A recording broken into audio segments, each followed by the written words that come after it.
and welcome to the Ruth MacFit Podcast, where we're redefining what it means to feel great in midlife. My name is Ruth, and I am coach and creator of the No Crap Cake Method, a simple, no-nonsense approach to fat loss, fitness, and feeling your best without giving up everything you love. A quick note here as well, we have started our No Crap Summer Challenge. It's all about building those habits that feel sustainable, that can actually keep you going over the summer. No extremes, just flexible routines that fit with your life. Because summer is busy and at some points you'll be able to focus on more than others. And right now you can get 20% off your first month of membership. And of course, I'd absolutely love to have you with us. So if you're ready to ditch your all or nothing mindset, feel stronger in your 40s and beyond, and say no to all the crap that drains you, then you are absolutely in the right place. Let's go. Hello, welcome back. I am very, very happy to be here with you today. I am in a different setting. If you're watching this, you may well see, and I feel very lucky to be able to say that we made it to Barbados, that I am recording this from our house. I have tried to find a space that I can turn some air conditioning on above me because it's been pretty warm and muggy, but I'm not complaining because I realise how lucky I am to be here. We are back from the beach. We went for a little swim between showers and it was the most stressful time at the beach I've ever had. I wasn't sure whether to share it with you because it's like a whole story and it was traumatizing. But needless to say, I sent the lifeguards out after my youngest son. Maybe I should expand a little bit more on that because that's just like cliffhanger. But I'm laughing now. I'm kind of laughing, but I'm still slightly traumatized. We lived here for a year. And the beach that we went to is the beach we go to all the time. And there's a reef, a beautiful reef. So I don't know if it's 50 meters or more than 50 meters out. It's maybe it's 100 meters out. I don't know. It's a swim out. You get out of your depth as you're swimming out to it. But then when you're at the reef, you can see the fish. It's beautiful. But I say to my boys, don't go the other side of the reef, because the other side of the reef, you get that darker water. It's much deeper. It feels like you're on your own out there. And it's not somewhere that you need to go, or you should be going without another person with you, because it's going to take a while for people to come and get you, right? And at least at the reef, you could stand up if you were struggling because there's the rocks and so on. So there'd be little bits you could find and stand up. Anyway, my eldest, he swims out. He's swimming to the reef. He's got his snorkel mask on. He's just like headed the right way. And I start watching my youngest and he looks like he's heading the wrong direction. And my husband was like, he's going to course correct anyway and go that way. So we watch for a bit longer and I'm kind of on edge, and he's not course correcting. He's just kind of heading out to sea. And then I realized that he's kind of gone past the reef and I'm feeling anxious and thinking, well, now it's going to take me a while to get to him and he's on his own if he's struggling. So I head to talk to the lifeguards. This has been a while, by the way. He's not a quick swimmer. He's a decent swimmer. He feels comfortable in the sea, maybe too comfortable. And I go over to the lifeguards and they're kind of laughing at me because they're like, typical mum. And they said, we've been watching him. He looks comfortable. He looks fine. We've got our eye on him. And I'm like, cool, fine. That's okay. I'm cool with that. Totally chill. And then I watch and he's not turning to come back in. He's still heading out. He's far out now. And then he starts turning to our left and he's kind of heading out, but in the other direction. So he's going further away from where I am. And I can feel myself. I'm like, I am not happy. I don't like it. I don't like it. I don't like it. I'm going back to speak to the lifeguards. I go back over and they said, do you want us to swim out to him? And I was like, if you wouldn't mind, that would be great. And they said, I think it's a good idea because I think the weather's going to turn. And when it turns, you can't see anything out there. And I'm like, cool. Anyway, lifeguard starts swimming out. By the time he gets out there, the weather's turned. He can't find him. Can't see him. So we're trying to look and see him. We occasionally see little bits of snorkel and we're like, there. And then I can't see him.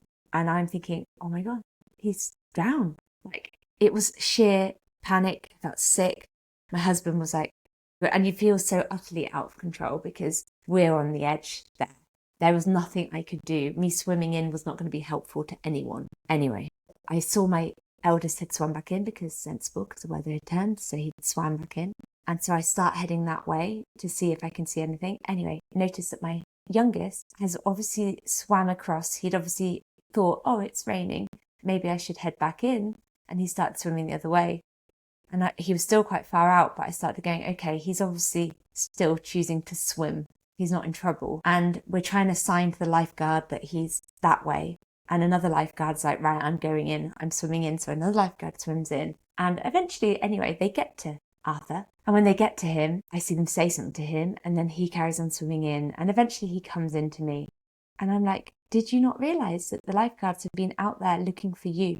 And he was like, oh no, I thought that they just came over and told me that I was in the wrong area. I thought maybe I was in the water sports area, or the speedboat area, and I needed to move. I'm like, no, Arthur, they were there because I was panicking and your dad was panicking because we couldn't see you and it was raining and you were too far out on your own. And he was like, no, I didn't realise. It was awful. Anyway, he's fine. And I'm hoping that he's learnt a lesson. And I mean a lesson of, you can feel like you're fine in the sea, but you are very much on your own, and you don't go up into the middle of the ocean on your own as a 13-year-old boy. Not when your mum is going to freak out. Anyway, so I felt sick. So that's nice. Anyway, it's a little story, nice jolly story to start you with.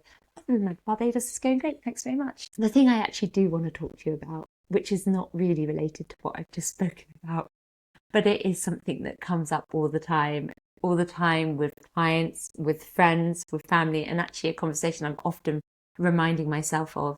And that is that we have the power to make a choice. You know, we always have a choice. And I know it can feel like we don't. You know, life can be full on. We can be feeling overwhelmed. We can be busy, especially at this 40 plus years old stage of life. But knowing that we have a choice is really powerful, actually, a really positive thing. I definitely didn't used to feel that things were within my control. If I was setting myself goals and things didn't go to plan, I'd look at other people who were doing really well with them, smashing it, right? And I'd think, well, it's easier for them. They don't have 2 autistic children to look after, or they don't have a husband with brain damage.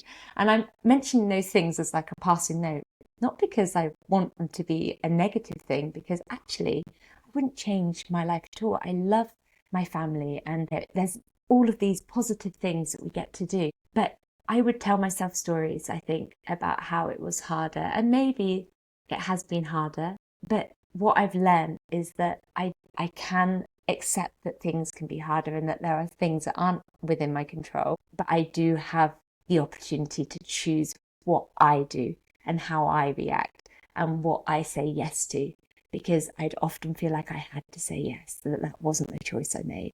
And when you start choosing instead of reacting to the situations around you, when you start choosing in terms of how much energy and time you have, when you're thinking ahead and making a plan and a conscious choice over reacting, everything starts to feel so much easier. And we can think of this as a base level. An example of this would be our financial budget. And I like this. It's something that other coaches have mentioned and used before. I'm just going to briefly expand on this here, because it might be that there's this holiday. Maybe you want to come over to Barbados and you want to save some money to do that. But at the same time, you find yourself going out every Friday and Saturday night. And when you're out, you're going to a lovely restaurant with your friends. You're buying a lovely bottle of wine. You're getting a taxi home. You're enjoying these nights out, but each night out on their own is £150 plus. So you're spending a lot over the weekend. And then when you get to Monday, you're annoyed with yourself because you keep making decisions that mean that you can't save for that holiday. And at this point, you can beat yourself up. Maybe you could resent your friends a little bit for persuading you to go out. But there is no failure, only feedback, remember. And at this point, you can ask yourself, like, do I really want to go on the holiday? Is this something I really want?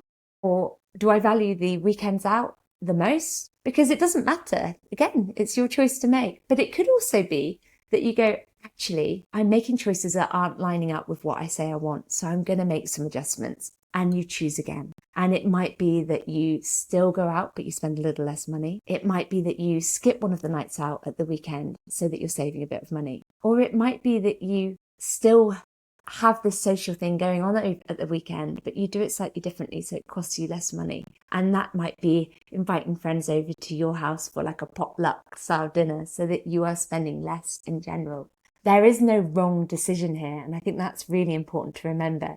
There's no bad, no wrong decision. It's just giving you the ownership of the choices and knowing where they fit with your other goals. Because if you choose not to save for the holiday, you're doing it going, actually, I'm accepting that that is not what I want.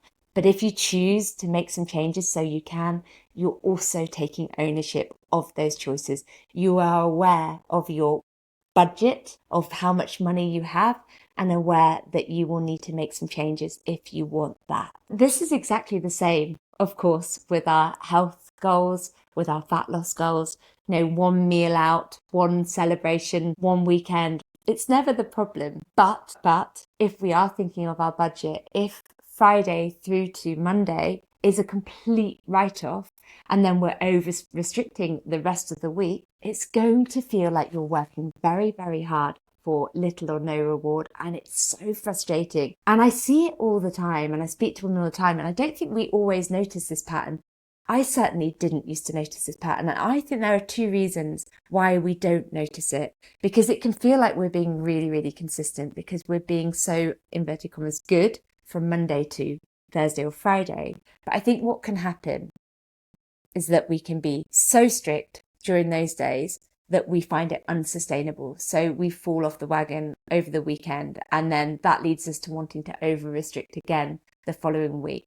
That's one of the reasons. The other reason I think it happens is we are checking and measuring our progress from Monday to Friday. When we see that the weight isn't going down in the way we wanted it to, we tell ourselves it's not working, and we give up for the weekend and tell ourselves we'll start again on Monday. And this is really, really common. And, I was somebody that would start again on Monday, and I would take it another level, because I would start again on Monday. Say it was Sunday that I was telling myself, fine, I messed up now, I'm going to start again on Monday.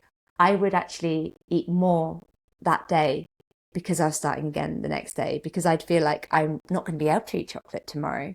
I'm not going to be able to have this, that, or the other tomorrow. So I'll eat that all now, and then I'll start again tomorrow, which doesn't really make sense when we think about the budget analogy, because it's very easy to think that we're being consistent, because we are Monday to Thursday or Friday. But what we're missing is the consistency over time. We're just not giving it quite long enough to see that it's working. And that weekend of eating more, that's likely not just a little bit more. It could be hundreds or thousands of calories over the whole weekend. And that does cancel out our progress that we've made. And it can feel really, really annoying. And this is where I like to see it as a budget, the calories. We have a budget. We have a weekly average that we're aiming to get. And if, like me, you might be spending a little bit more of your budget on a Saturday and a little bit less during the week, that is okay. So say that you are given a set calorie goal. I tend to give my clients a range, because I find that a range helps avoid that all or nothing thinking, so that you're not just getting that set figure and then when you go over it, you're thinking, oh, I've done it now. So I give my clients a range, but say you are given 1,800 calories to aim for each day. You want to hit that as an average across the week, or thereabouts. And remember, there's normally leeway, it's not that that is the magic answer. It might be that a little bit higher than that is just going to be a slightly smaller deficit. But say you're trying to hit that as an average over the week. It might be that some days you're hitting like 1,600, and then you're going out on Saturday night, and you might even go up to even 2,500 calories in total. But when we look at the average across the week, you are sort of where you want to be. You're around that 1,800 mark. And that is great. Your weight might spike the next day because of the different food choices. But when you've looked at it that way, you've taken ownership of the choices. You know that it's okay. You have chosen to eat a little bit more without just completely writing it off. And actually, research supports this. It was found that people who increased their calories slightly at the weekend were still able to lose weight as long as their weekly average was in a deficit. But those people who had big fluctuations, what we might call blowouts, their progress actually slowed or stopped completely in the studies. So we'll go with looking at an average with some fluctuations over the week, rather than the all or nothing, complete blowout, over restrict, or over restrict, complete blowout. And then we need to remember that enjoying a little bit more weekend is absolutely fine, but winging it and overdoing it and then punishing yourself again and again, that is where things really do start to fall apart, and it's very unsustainable. And you might be thinking, well, everything we're doing is a choice. You've said it yourself. The choices we're making, but I think there's a real difference between making a choice and and reacting. And as I said at the start, reacting feels way worse than making a choice. Everything feels easier when you make a choice, even if the choice isn't something that necessarily aligns with your long-term goals. It feels better when you make a conscious decision, when you've thought it through and you know where it fits. And reacting, if we were to sum it up, that's what we do when we're feeling overwhelmed, tired, triggered by something happening around us, swept along in the moment. It's that FOMO or stress or that sod it, I've ruined the day anyway, I might as well go all in. It's seeing everyone else having dessert and saying yes, even though you didn't really want it, because you didn't want to seem awkward. By the way, I know I've said this in a previous podcast, but it does seem bonkers, doesn't it, that we should apologise for choices that we make that are healthier. We'll apologise for having a salad or for not having a dessert. But really, that whole pasta salt thing, try saying, no thanks, not for me, I'm good, without an explanation. It's wonderful. If you are somebody that feels awkward about saying no to dessert, be upfront when you're having a phone call with your friends before you're going out for dinner or whatever it is. Say to them, cool, I'll be coming out, but I'm not going to be drinking that night. And that helps you stay accountable as well. Anyway, the point is that these reactions, these reactive choices, they leave us feeling rubbish afterwards because we feel like it's been out of our control. They can leave us resenting the choices we've made.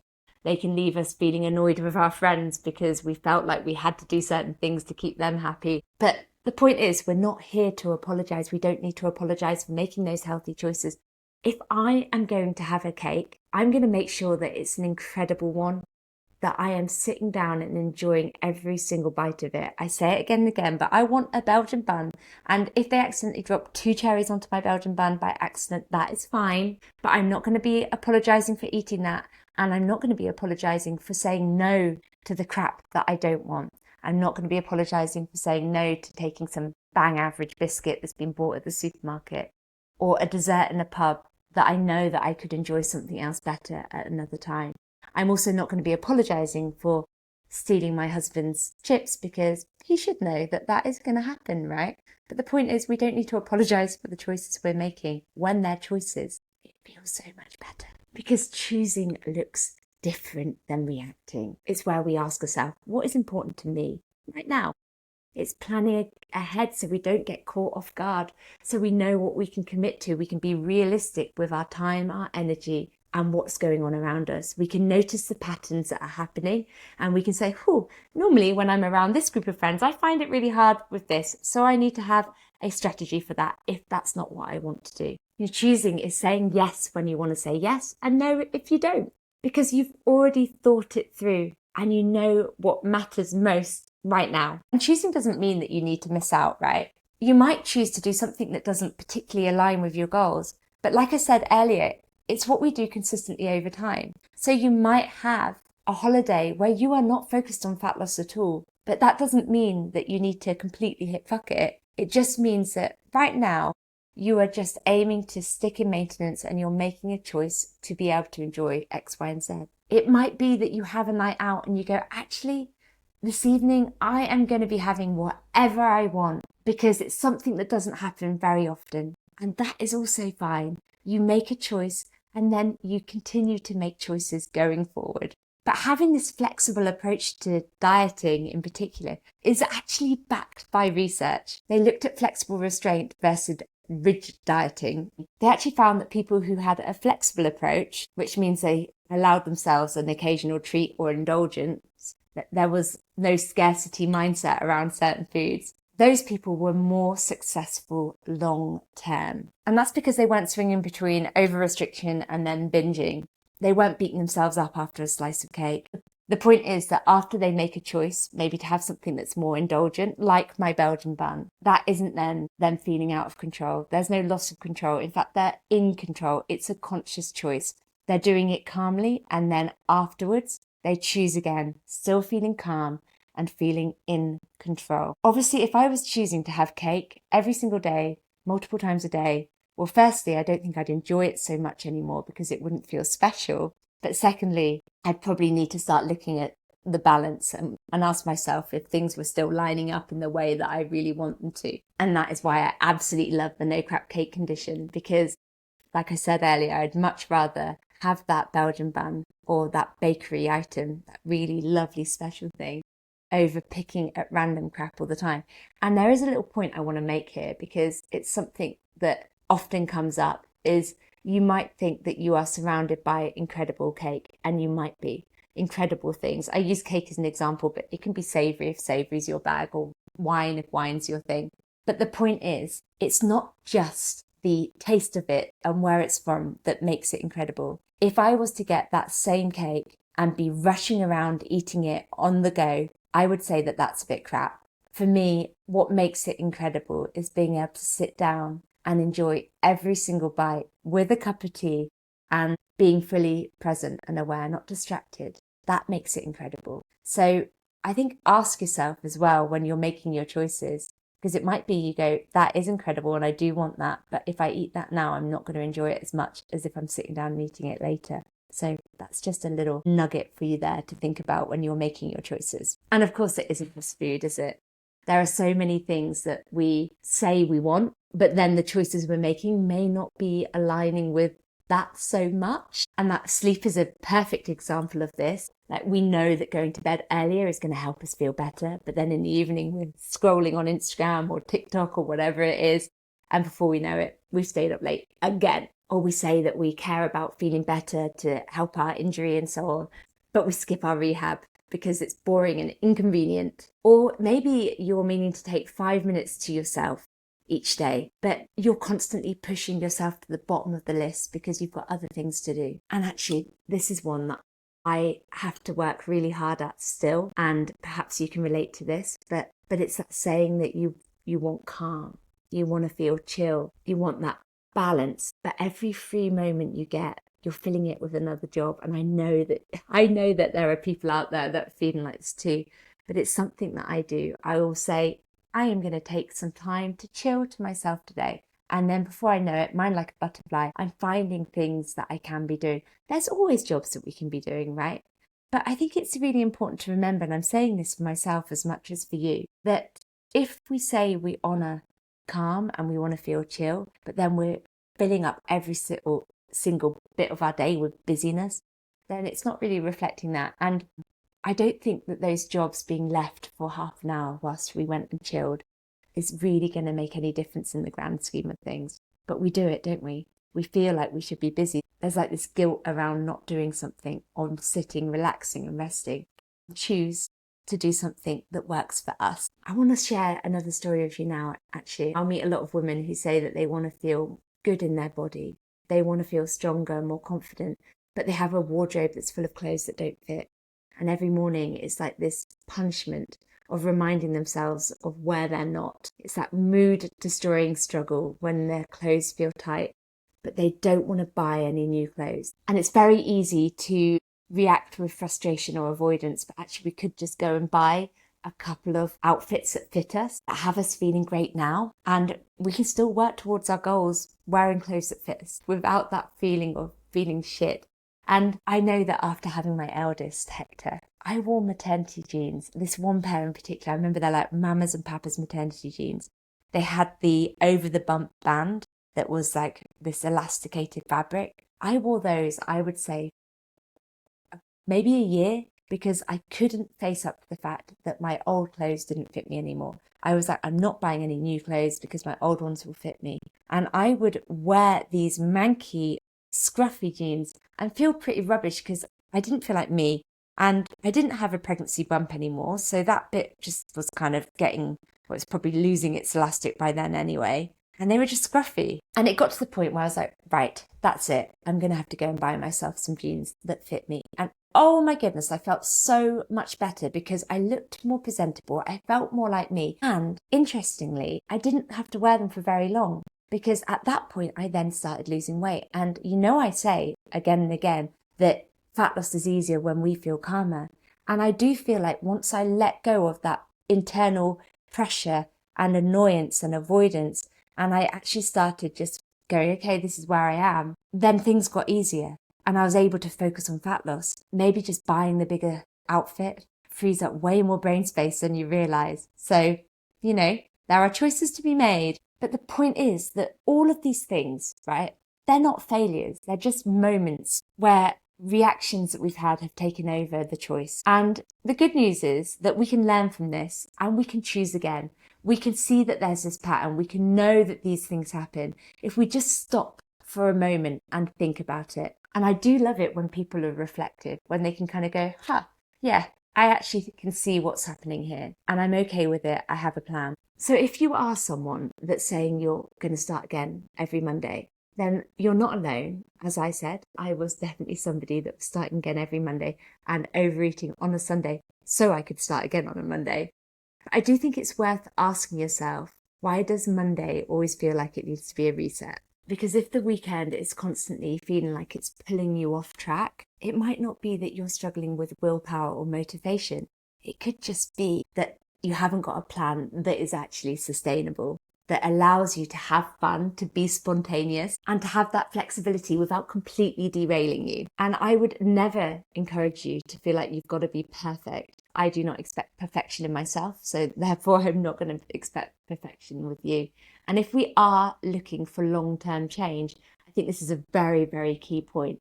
Because I think often by the time that we hit our 40s and beyond, we have done so many diets that we are done with that feeling of constantly yo-yoing between on a diet, off a diet.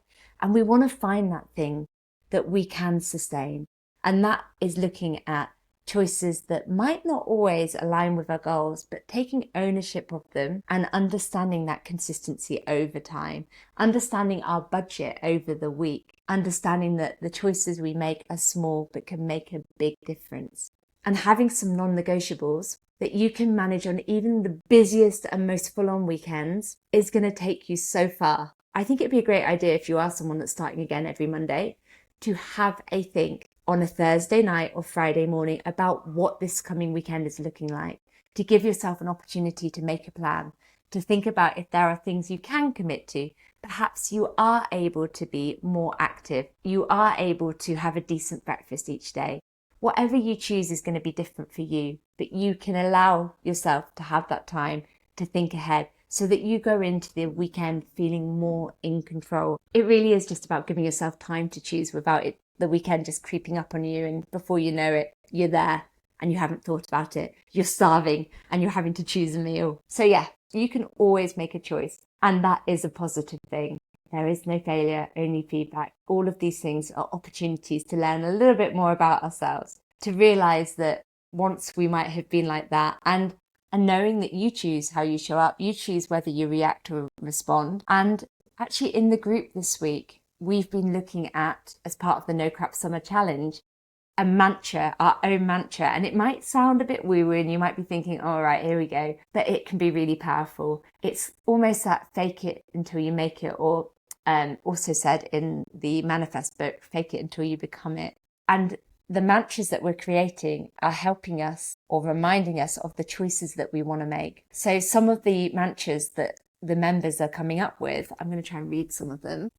I always have more energy after exercising. I never regret eating less. I'm someone who always feels better for going to bed early.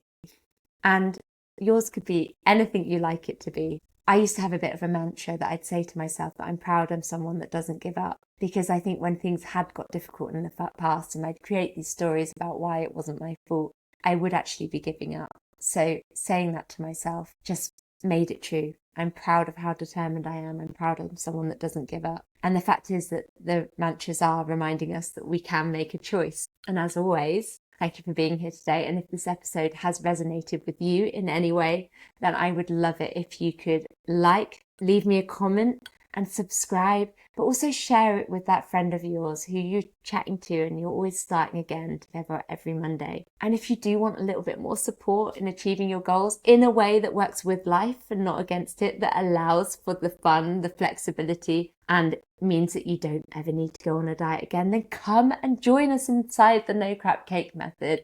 The members are incredible and we are there for so much more than fat loss. Yes, fat loss is important to a lot of the members, but they don't just want to be smaller. They want to feel great as they go through life. And if you've got any questions, I love talking about all of these things. So you can find me on Instagram at Ruth MacFit, or you can find more info on coaching options at www.ruthmacfit.com. It has been an absolute pleasure chatting to you today. Until next time, goodbye.